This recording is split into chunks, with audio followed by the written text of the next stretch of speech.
So we're out here today at Sam's Throne near Mountain Judy, Arkansas. This is probably my favorite place to climb.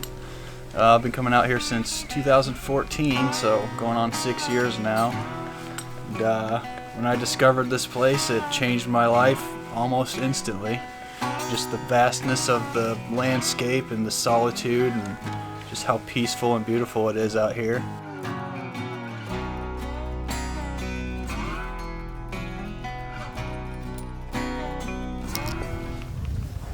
Test it before I unclip my on direct. This is called being on direct.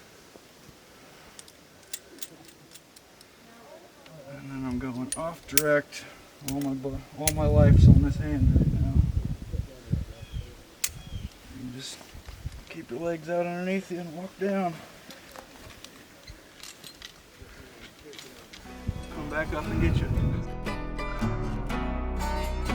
So how I got into rock climbing is one of my buddies named Brad had one rope and one harness, and he brought me out here one weekend, and we fashioned up a webbing harness out of 2-inch webbing, and just started top roping and took it from there.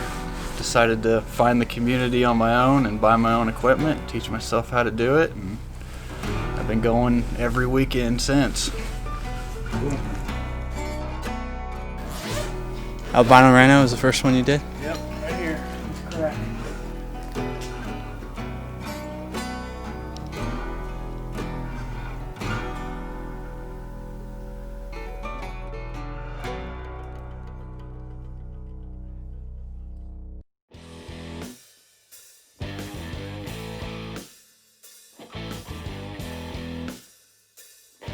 We're sitting underneath poison ivy. Right behind me here is poison ivy. It's a 5.7 plus. It's probably the most classic crack climb here at Sam's Throne. It's 5 stars. Highly recommend coming out here and climbing it.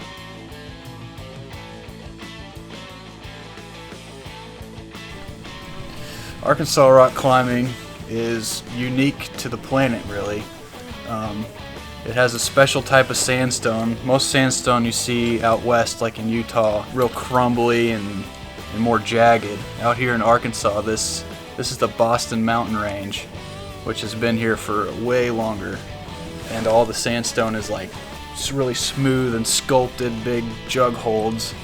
And typically out west, it's more slab and more feet climbing, and there's not as big handholds as there is here in Arkansas. And typically routes out here are single pitch, meaning just ground up one length of the rope and you come back down. Out west it's multi-pitch climbing, meaning that you have to go thousands of feet, so you have to climb 100 feet and then belay up your second and then go up another 100 feet and keep doing that to the top. And out here it's not like that. Top of my bucket list is definitely climbing the nose on El Cap. It's 3,000 feet. It's the most classic American route you can get on. It's the test piece for any accomplished climber. It takes years of learning the techniques and getting the strength to even do that. Some people do it in a one speed push, like a 24-hour push where they don't bring any food and just a liter of water. And some people will take 2 weeks to get up 3,000 feet and just camp on the wall. I'm not exactly sure what style I want to do that in. Probably the more speed style, but I haven't quite reached that point yet. So not much protection if you fall. It's the hardest route out here. And the kid who used to coach at Zenith sent it last fall, I think. It's only been sent like a handful of times by people. Really?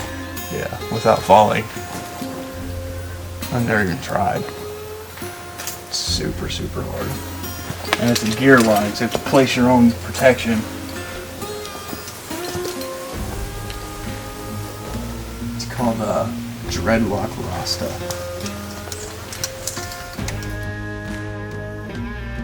For anybody that's trying to get into rock climbing, I would just highly recommend finding a mentor that is knowledgeable of the sport and has the proper skills to teach you what you need to do to stay safe. because that's the most important thing. It's an incredibly dangerous sport. One mistake will cost you your life, and it'll happen in the blink of an eye. Fortunately, I haven't seen anybody get hurt or pass away from it, but I've definitely heard stories, and it could happen. So I'd just recommend finding somebody that is knowledgeable and has the skill set required to get you up and down the wall safely. The most important thing to remember about rock climbing is it's not about the rock climbing. I've climbed with a lot of people that shoot for the highest grades. They want to climb the hardest routes and be the best out there, and that's not about that. Not for me anyways. The main reason I come out here is just to enjoy being outside, appreciating creation, and making sure you're having fun.